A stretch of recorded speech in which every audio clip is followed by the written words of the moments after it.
This video is sponsored by Vox Link, a new social media app by tabletop gamers for tabletop gamers, with the goal of bringing players together with new playgroups and events. Vox Link is currently on Kickstarter, and we'll talk more about them later in the video.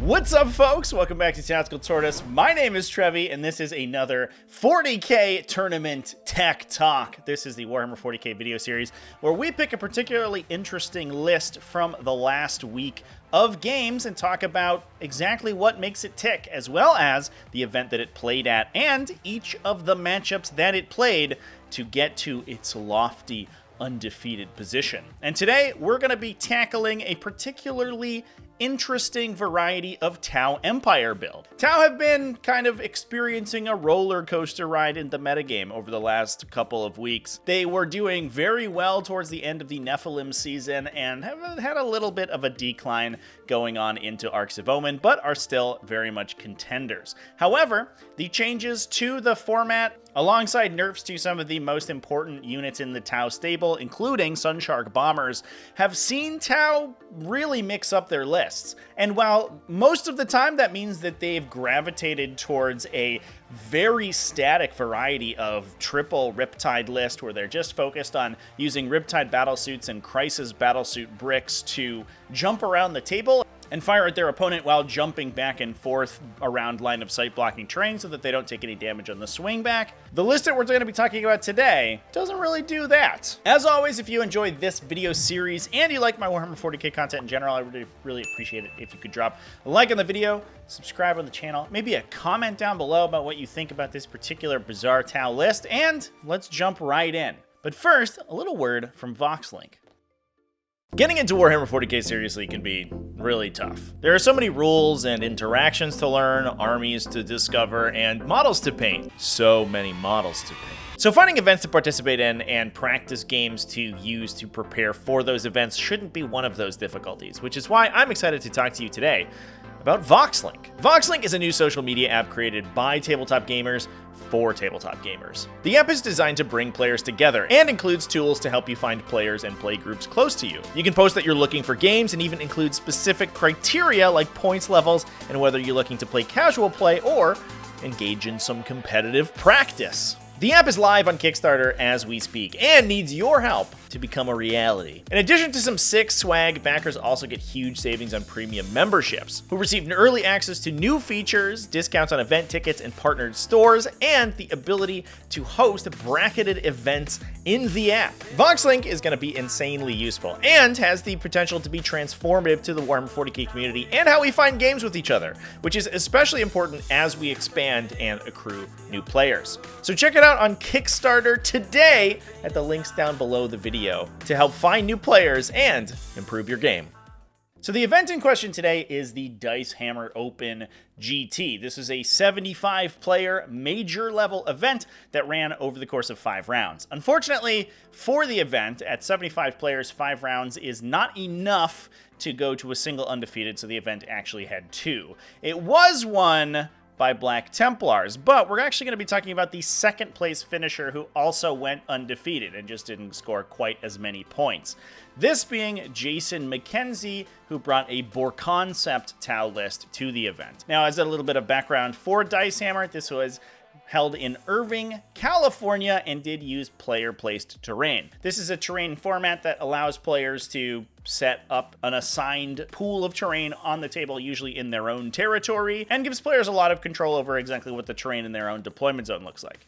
This means that if you are running units like, for example, Crisis battlesuit teams that really want to be jumping out of a piece of terrain, then using strike and fade to make ranged attacks at the start of the shooting phase and then jump back behind the terrain, you can set up terrain specifically to do that and to hide your other long-range guns on the first turn so they don't get killed before they're able to move out. You can also try to impede enemy terrain placement in the center of the table, forcing them to move out in the open towards your lines, whereas you have line of sight blocking terrain towards the back of your own deployment zone. If you can create a killing field in the middle of the table, that can usually benefit Tau Empire style gun lines. In this case, the list that we're going to talk about is flexible enough to be able to play around a player-placed terrain format with. So what is the list? Like I said before, this is a Boar-Concept Tau list. This gives it extended range to the range characteristics of all of its ranged weapons, increasing them by 4 inches. This is especially good for units like Breachers, who increase not only their long range profile on their weapons, but also their shorter range profile as well. They also reduce the strength characteristic of enemy attacks that are strength 7 or less, targeting their vehicles or battlesuits. This means that if you are focusing on strength 7 profiles, especially into Tau vehicles, you're actually going to be wounding on 5s. Strength 5 or 6 profiles will similarly suffer -1 to wound if they are attacking battlesuits, since those battlesuits at toughness 5 will reduce the incoming strength characteristic by enough to get that -1 effect. So it's kind of minus a half of a wound roll. It only works some of the times, but when it does, you'll get -1 to wound on some of your army. It's a little bit of an interesting, odd effect, but it's definitely a useful one, especially if you're compounding those defensive mechanics on crisis battlesuits or even tougher units like broadside battlesuits. Now, before we get into the list proper, I do want to give a shout out to Jason, who wrote a thread over on the Tau Empire Reddit page and discussed some of their selections in the list. So I'm going to be taking a few insights from that, but I highly recommend you go check it out. He does talk about the strengths and weaknesses of the units in the list and some secondary objective options that he was constructing it for. I'll drop a link to that Reddit thread down in the video description and the pinned comment. Now, this list was led by a Cold Star commander running the Precision of the Hunter Warlord trait for full hit and wound rerolls. This guy was bringing a thermoneutronic projector for the 2 damage melee and range profile, and the Onager Gauntlet for an additional 3 damage melee weapon. In his write-up, Jason described that Onager Gauntlet as specifically being a nod towards increasing the damage output of the Cold Star commander, but also being able to beat down heavy infantry. Things like Terminators and 8-bound in World Eaters die pretty easily to the 3 damage punches of the Onager Gauntlet. And when you're also adding on a bunch of 2 damage attacks from the thermoneutronic projector, this guy can actually knock down a bunch of multi-wounders very quickly. Following that up is an Ethereal with the Humble Stave to buff their litanies, and Exemplar of the Mont-Ka to give the Crisis Battlesuit team wound rerolls at close range.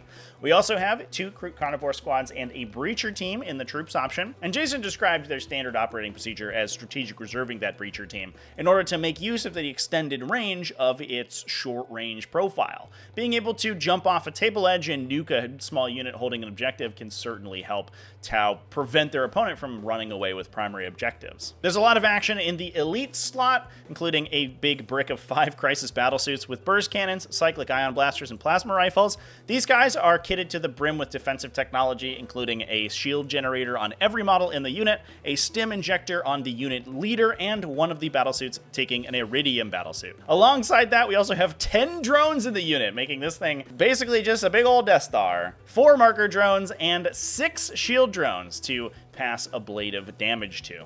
We also have a Firesight Marksman with a pack of 3 sniper drones, this one being upgraded to the 9s with the Exemplar of the Cao Yan Warlord trait, allowing it to redeploy 1 or more units, depending on whether they've selected Mont-Ka or Cao Yan as the tactical philosophy for the game, and Ortu's Lantern.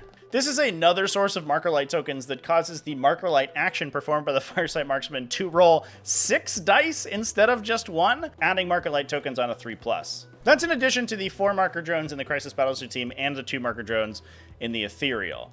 We are marker lighting up a storm today. Now, the Firesight Marksman itself is actually a pretty sweet profile. It has a stealth field generator, which means if it's not the closest eligible target, it actually can't be targeted, regardless of whether or not it's receiving character protection.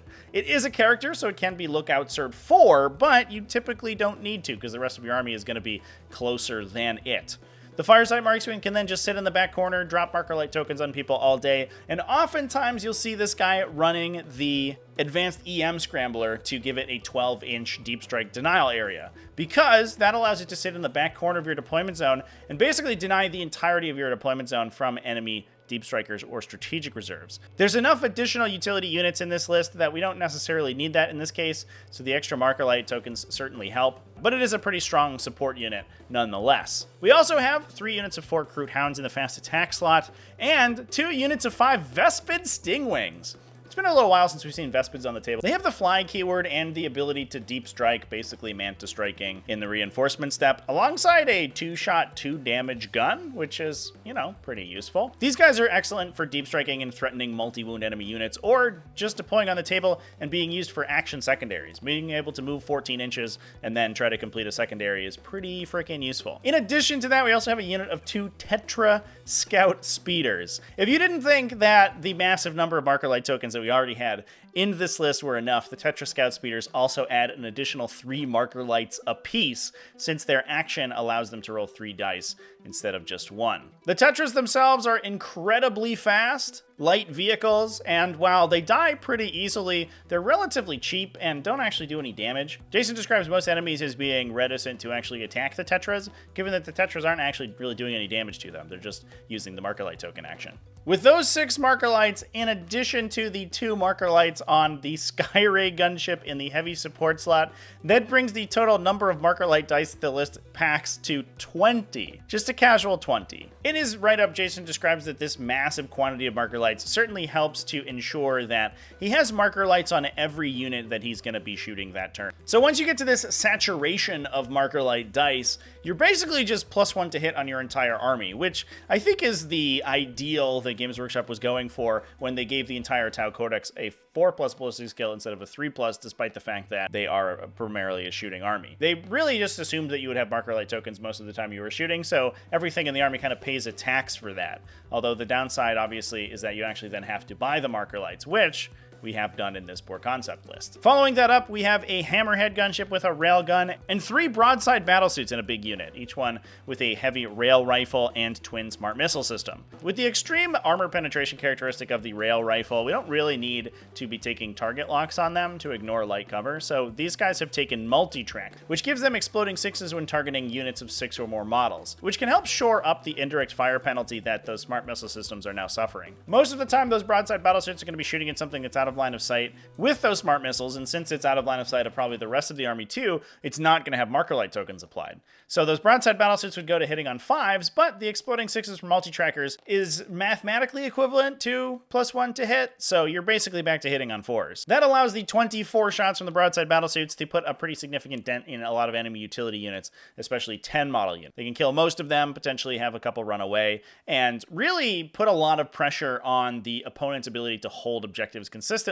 with their cheap chaff infantry. This brick of broadside battlesuits is pretty interesting. They are extremely difficult to kill, especially once you have shield drones and savior protocols involved. And especially with player place terrain, you're able to ensure that you have a decent brick of light cover with good lanes of fire. All of the battlesuit units in Tau have the infantry keyword. They're going to be going down to a 1+ armor save thanks to that light cover. That makes return fire on them very difficult, and despite the fact that they don't get a lot of defensive benefits like the Ethereal Sense of Stone for a 5+ damage ignore, at 8 wounds apiece, they are pretty difficult to consistently remove.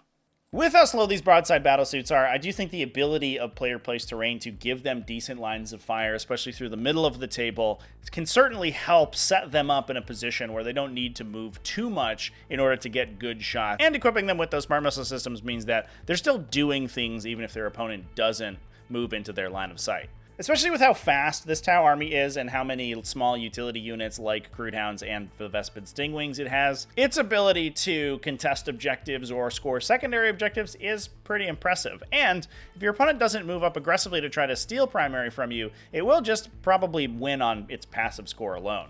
To that end, Jason did write up a little bit about the secondary objectives that he normally takes. I know this is one thing that a lot of people drop in the comment section of these videos, looking for advice on secondary objectives. And while secondaries are very, very matchup dependent, so it's very difficult to give you a hard and fast rule, in this case, according to the write-up, the list is basically predicated on taking a shadow operations secondary, like raise the banners high, retrieve battlefield data, or aerospace targeting relays, alongside decisive action, the Tau faction specific secondary that requires you to hold half of the objectives on the map during the turns in which your chosen tactical philosophy is active. The third secondary for the list is a little bit nebulous, usually focused on a kill-focused secondary that your opponent is going to be giving up based on their list build. Again, go check out the write-up in the link down below. Jason has a lot of very cogent thoughts about this particular list construction. But now let's talk about the list that it played against in order to get to its 5-0 record. Round 1 was against John Weber and his leagues of Votann. This was a little bit of a blowout for the Tau, 86-29.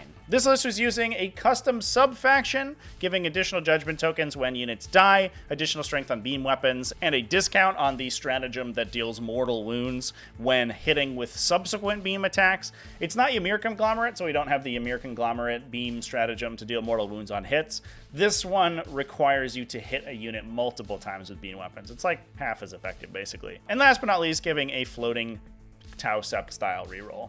Otherwise, the list was pretty standard, had a very heavy focus on those beam weapons to make use of the +1's beam strength, including ion beamers on its Hernkin Pioneers, las beamers on its Sagittors, and conversion beamers on Brokir, Thunderkin, and Hecatan land fortresses. Unfortunately, the beam effects weren't good enough to see it through this matchup, and it did get knocked down by the Tau. That moved us on to round 2 in a much closer game, 91-60 against Omar Gonzalez's Chaos Demons.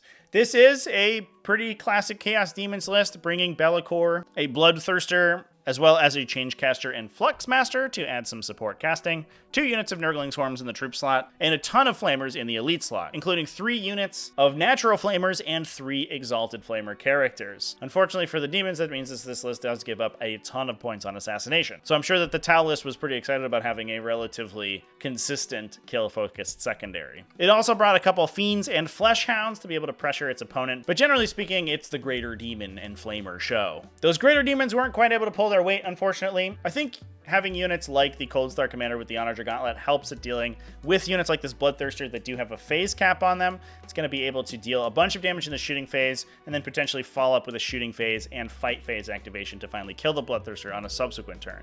Bellicor's a little bit tougher, but he's also only one model, and against an army that has as many units as this Tau Empire one does, he can't really hold out too much. Because the Nurgling Swarms also don't get objective secured thanks to the detachment ability from Chaos Demons, the fact that the Tau list is low on objective secured doesn't matter so much, and it is even able to contest or control the Demons' objectives with just units like Crude Hounds or Vespid Stingwings, which gives it a little bit more primary objective control than I think this Tau list normally has. That moved us on to round 3 in the Tau Mirror matchup, this one against Alexander Kostyuk, who ran Farsight Enclaves. This is a pretty classic Farsight Enclaves build, focused on 2 huge Crisis Battlesuit bricks and pair of Riptide Battlesuits, but unfortunately, I think the fact that the Votann list was much faster and had a lot more of these small utility units gave it a huge leg up, because this one was an 89-17 win for Jason. Absolutely enormous blowout in the mirror match there. That put the list into the semifinals list against Nico Urea's World Eaters. This one was a much closer game, 89-62, and featured a pretty classic World Eaters list with 6 units of 8-bound between normal 8-bound and Exalted, a pair of Khorne Berserker units in a Chaos Rhino, Lord Invocatus for his pre-game moves alongside a Demon Prince. Most interestingly was a pair of War Dogs as well, using the Worthy Offerings sub-faction ability. This gives them +1 to hit against characters, monsters, and vehicles, and the ability to max out their favorite abilities if they kill any of those targets. Now, the Boar Concept trait comes into play a little bit here, as those Brigands are running Avenger Chain Cannons, which would normally be pretty effective at stripping the drones off of the battlesuit teams. However, the fact that their strength is being reduced makes them trade shots a little bit less consistently with the Tau units. And the fact that each of them only brings a single Demon Breath Spear as their longer range anti-tank means that they don't actually trade up that well against the gunships either. That Hammerhead gunship would love to just pop a War Dog Brigand every time it shoots. With a list as aggressive as World Eaters, that does run them into the danger zone of the Crisis Battlesuit team and out in the open in front of that Broadside Battlesuit team, and I'm not surprised that the Tau list was able to mostly shoot that army apart. Jason also mentioned that the Crude Hounds were very useful in this matchup, given that they have a pre-game move and are relatively fast, so they can try to physically body block the enemy units from moving too far up the table too quickly. Especially units like that Rhino that can't go through breachable terrain are really easy to hold in their deployment zone. Unfortunately for the Crude Hounds, Lord Invocatus' pre-game move cannot be screened by units standing in front of him, but if you go first, you can just actually prevent their movement using your models. You can be screened the normal way by making them unable to move within an inch of you, but unlike most other pregame moves, it doesn't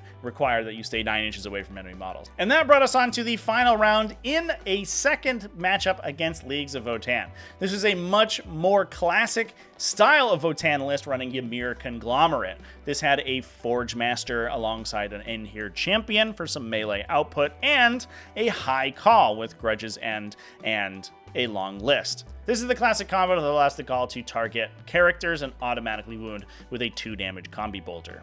The list brought a bunch of Hearthkin warriors, so it actually had a reasonable amount of objectives secured, 3 full units alongside 2 units of Hearthkin pioneers. That was being followed up by 5 Hearthguard with Warp Strike to add a little bit of aggression to the list, 5 Chthonian Berserks, a Sagittor ATV, and 4 Brokir Thunderkin with a Hekaton Land Fortress. Interestingly, the Land Fortress was running the Magna Rail cannon, not the Beamers. Ymir Conglomerate does have the stratagem to deal mortal wounds on hits with beam weapons, but I guess we just left that one at home today. We're just going to be running the normal railgun. While this matchup can be a little bit interesting for Tau, especially if they're focused on rerolls, like from that Precision of the Hunter Commander and Exemplar of the Monk Ka on the Crisis Battlesuit team, Void Armor preventing offensive rerolls against the Votann units can make it a little bit difficult to get that damage through. That said, if you just have strong profiles on your shooting, you don't care so much about that Void Armor, and that's what we have with those Broadside Battlesuits. While units like the Brokir Thunderkin can trade fire with the Broadside Battlesuits pretty well, they do have a relatively short range, and that Hekaton Land Fortress actually has a little bit of trouble converting attacks with that Magna Rail cannon, since we have so many drones in that Crisis Battlesuit team and attached to the characters in vicinity of the Broadside or Crisis Battlesuits that we can save your protocols easily to keep those units from taking too much damage from the drones, from those single attacks. If you can protect the drones themselves from being killed by the bolt cannons, you can continue to do that throughout the course of the game, and even protect your gunships from being killed by the anti-tank shooting. And with that, Jason was able to take that one down in a relatively close 89-68 victory, going 5-0 and securing second place. Now, didn't quite get to first place thanks to that victory point score at the end there, and that was, I think, largely because we saw very consistent scoring from Jason's list. It didn't score huge wins, but it did score consistently around 85 to 90 points. I think most of Jason's wins were 89 points exactly. Given that Tau secondary objectives tend to get cut a little bit because they max at 12, whether you're looking at things like retrieve battlefield data or decisive action, those will all get only 12 points. And a lot of kill-focused secondaries won't be maxed at the end of the game against a lot of enemies. While the Tau list scores incredibly consistently, it doesn't score very highly. So as long as you can keep your opponent's score down, you're still going to be getting those wins, but again, you're not going to be getting those huge swaths of victory points. This actually might work in the list's favor, depending on how matchups get selected in the event. If you get paired with people at the same level of victory points as you, getting smaller wins actually typically pairs you with enemies that also got smaller wins, which are usually the less aggressive lists that don't win quite as big. Kevin Roach ended up taking the event down with Black Templars with a higher score, and Black Templars do have a lot of primary objective control, which I think is the downside of the Tau list. While they can contest objectives very well, I don't think they hold objectives particularly greatly, and so they're just going to be scoring maybe their 8 points a turn over the course of the game, and maybe trying to get bigger turns later in the game, but that can be a little bit awkward depending on what's left. I think mostly the name of the game is keeping the opponent's score down so that the Tau don't lose out too much on primary. So the list is very much more focused on winning by a couple points rather than just trying to stomp its opponent immediately, which is a much more technical and interesting way to play than just shooting your opponent off the table and hoping for the best. And I think, as can be ascertained by a 5-0 record, it's also much more consistent. You don't really care whether you're going first or second. You care a little bit less what your opponent's army is and whether or not you can get consistent secondaries off of it. All you're trying to do is stop them from getting a ton of points on primary so that you can just do your thing and slowly bleed them units. Overall, super cool Tau list. It's nice to see that Tau aren't just focused on Riptide battlesuits and the normal Tau things that we've seen in the past, and can bring some more auxiliary focus lists that have a little bit more infantry and some of the units like Broadside battlesuits that we haven't seen for quite a while. Congratulations to Jason for the 5-0 record, and let me know down in the comments what you think about this Tau list. Thanks for watching all the way to the end of the video. Big thanks as well to everyone who supports the channel, either over on Patreon at patreon.com/TacticalTortoise or a YouTube channel member. You can join down in the link below, and Twitch subscribers, all you people, are super duper sweet. Thanks also to Vox Link for sponsoring the video. Remember to keep it classy, folks, and have happy wargaming.